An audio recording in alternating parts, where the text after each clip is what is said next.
Finding a therapist you connect with can make all the difference in your healing journey. Research shows that the relationship between therapists and clients is one of the strongest predictors of positive outcomes. I'm Kameela Osman. I'm a registered social worker and a psychotherapist in Ontario. I'm also the clinical director here at Elite Counselling and Consulting. I know how important it is to feel seen, heard, and supported, and that's why I'm so excited to introduce Alana Sookoor, one of the incredible therapists on our team. Alana brings a warm, grounded, inclusive approach to her work, and in today's conversation, you'll get to know a little bit more about her, her approach to therapy, who she supports, and a few mental health insights that might just stick with you or someone you love. Let's get started. Alana, can you first tell us a little bit about yourself, maybe what drew you to the field of psychotherapy? Sure. So my background is actually in youth mental health. So it was during my work as a child and youth worker that I was really drawn to psychotherapy because I saw the difference that it made when youth felt understood and felt heard. And I really saw the positive changes that follow when youth have the right support. So those are the experiences that ultimately led me to pursue my master's of social work. And then from there, my interest kind of expanded beyond youth. That's one of the things I find interesting also about psychotherapy. You can always kind of expand on your interests in that way. Yeah, continuing education is such a huge thing. What's something you wish more people knew about therapy or therapists? So I want people to know that therapy is not only for those in crisis or those who are working through trauma. It can actually be really helpful even if things feel okay, because it's a way to kind of maintain your emotional wellness and also prevent future setbacks. It Mhm. can also be just for kind of checking in with yourself, getting to know yourself better. So it looks different for every client. Yeah, yeah. And you're really naming one of those myths about therapy there that so many people unfortunately have this conception of like you must be really bad off or there has to be a clinical diagnosis for someone to engage in therapy. And so I think what you just said is so important that it's, really a check-in with yourself. It can be for just maintenance and not just in crisis. And sometimes when what I notice, you tell me, is when we do therapy in that maintenance stage, we can actually go deeper and look at narratives that might be needing to be reassessed and some of our history that is impacting our life that maybe we aren't as aware of. Do you see some of that? Absolutely. Yeah, Yeah. Like you nice. said, it could be some of the best. It's maybe like the best time to do some of that work. Nice. What do you love most about working with clients? So for me, what I love most about working with clients is just their willingness to show up, to be present in our sessions.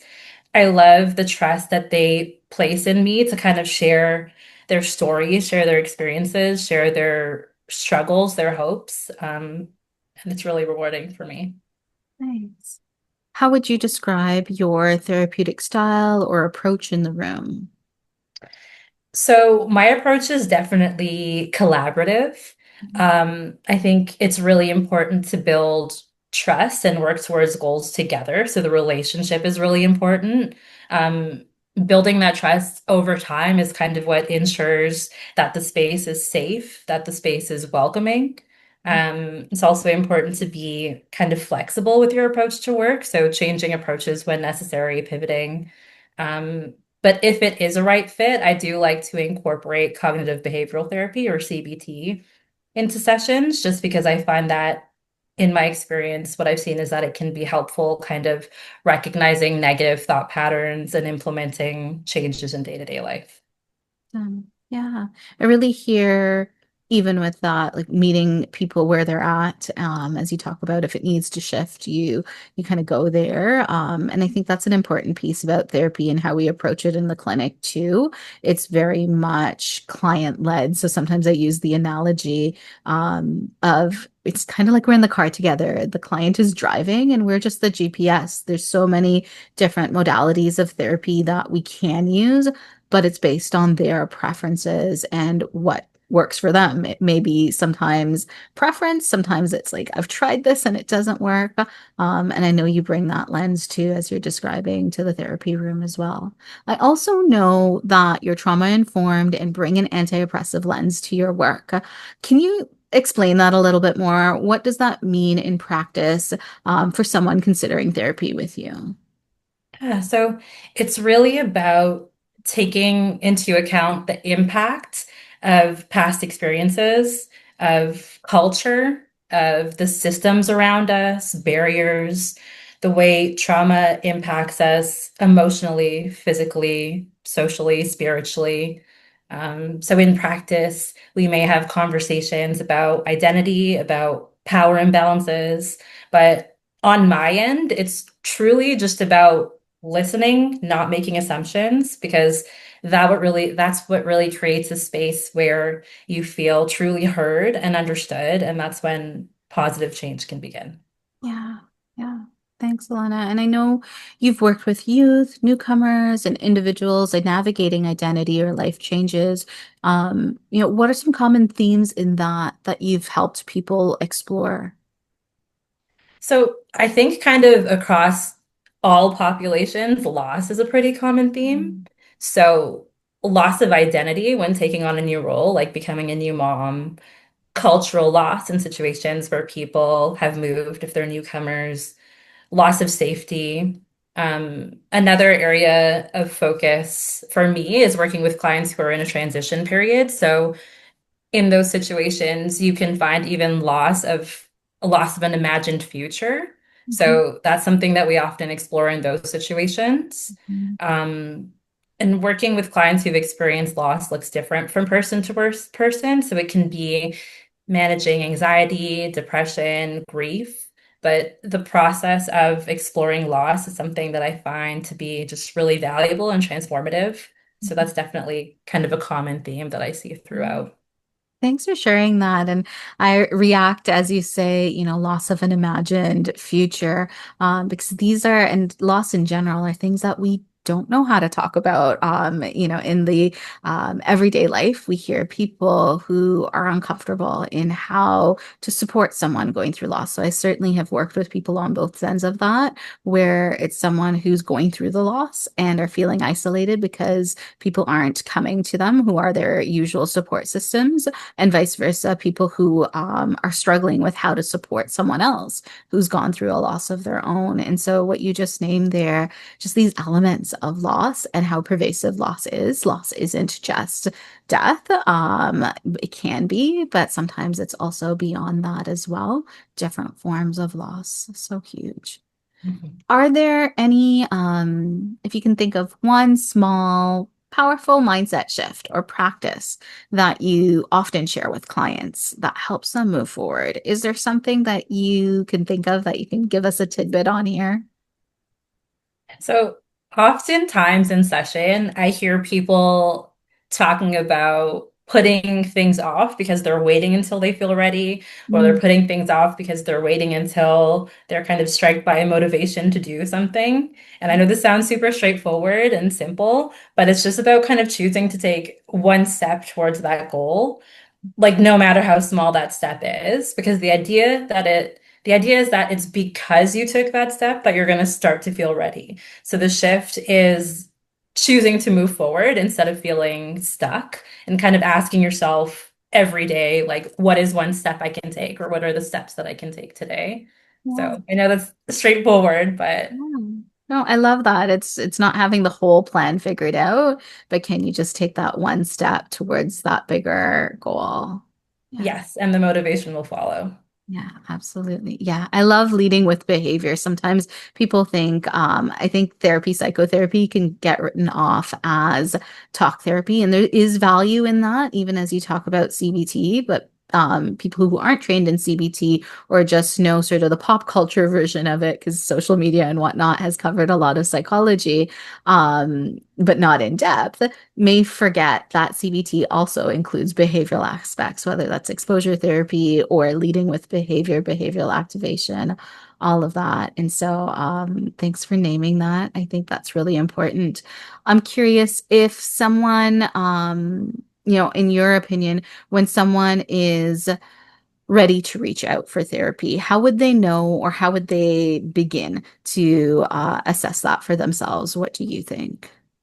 Yeah, I think it's a good sign, even if you're just kind of watching videos like this or starting to become curious about it, or if you're wanting to learn more.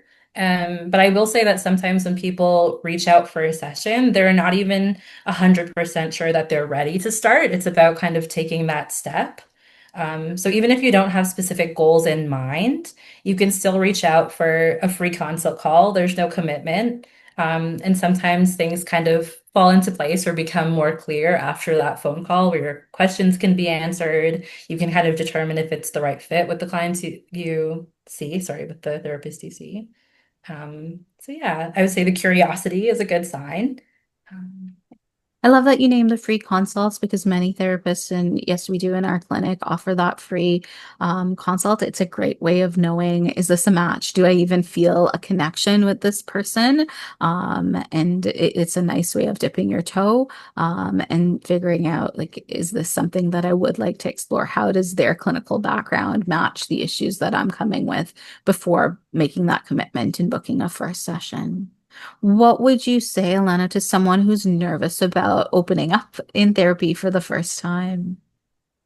So I would say you are not alone. It's completely normal to feel nervous about sharing, super common. Um, and also know that it's something that you can talk through in sessions too. Mhm. Um, and then the other important thing to know is that really, like for the first couple sessions, it's just an opportunity to connect, to build trust, to get some of that background information. And then from there, it's really you who sets the pace for the sessions that follow. So it's completely okay to take your time. It's completely okay to say you're not ready to talk about something if it doesn't feel like the right time. So the sessions are kind of led by you. So Yeah. hopefully that's comforting to know. And that's one of the things I really do like about private practice. Sessions can be as frequent or infrequent as clinically needed by the individual. Their pace of growing, there's not a limit of 3 sessions. There's not, a requirement to wrap up by 8 or 6. And sometimes you might be done in 6 sessions. It really depends on what are the issues and how the person is doing.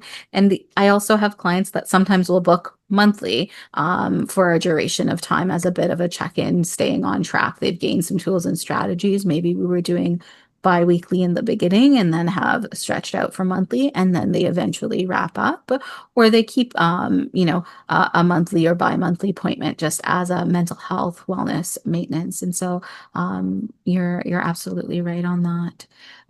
Is there a quote, a belief, mantra that grounds you in your personal work, or in your personal life, or in your work? So in my personal life, as a mom, I personally find it grounding to just kind of remind myself that being present with my daughter is more important than striving for perfection. So in those moments when I'm feeling super overwhelmed, I just kind of check in with myself and remind myself to slow down and enjoy the moments. And that's been really helpful for me. Yeah, so huge. It's really interesting how the things we go through as a therapist, living life ourselves, it's kind of like we pour that right back into our work. And so it sounds like you absolutely have done that. I love that idea of, being present over perfection. Do you work with a lot of moms too?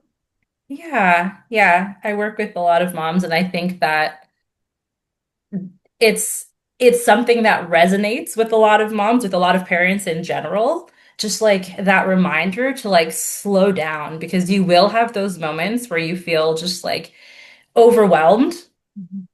So just taking a few breaths, like giving yourself that reset to kind of like move through when times are tough. I think that's something that resonates with a lot of parents that I speak to in general. Yes. Yeah. What does healing mean to you, and what do you want your clients to know about their own healing journey? So, first of all, I think everyone's healing journey is unique, and that healing journey is not necessarily a linear path. I know I have seen cases where people come into therapy and they want to feel a certain way by a certain time. So then it becomes important to have that conversation about how there's no kind of set schedule for healing. It's kind of a really personal journey. But for me, a key part of what that is, like what healing is kind of connecting with the parts of yourself that are often ignored, so really like listening to what those parts need and showing them understanding. And healing can look like being feeling safe to be yourself, showing yourself that compassion, showing yourself that understanding, letting go of all the feelings of shame and judgment, just kind of building trust in yourself because that's what builds capacity for change and for growth. Um, but yes, it's a very individual journey that looks different from person to person. So just being patient with yourself is important too. Absolutely. Thank you so much, Alana, for sharing of yourself and your wisdom today. If this conversation is something that resonated with you, or if you've been thinking about reaching out for support, Alana is currently accepting new clients. You can book a free 15-minute consultation in the link in the description below, or in the bio link. Don't forget to like, subscribe, or share this video with anyone who might benefit from it. Thanks so much for watching and take care of yourselves. Thank you.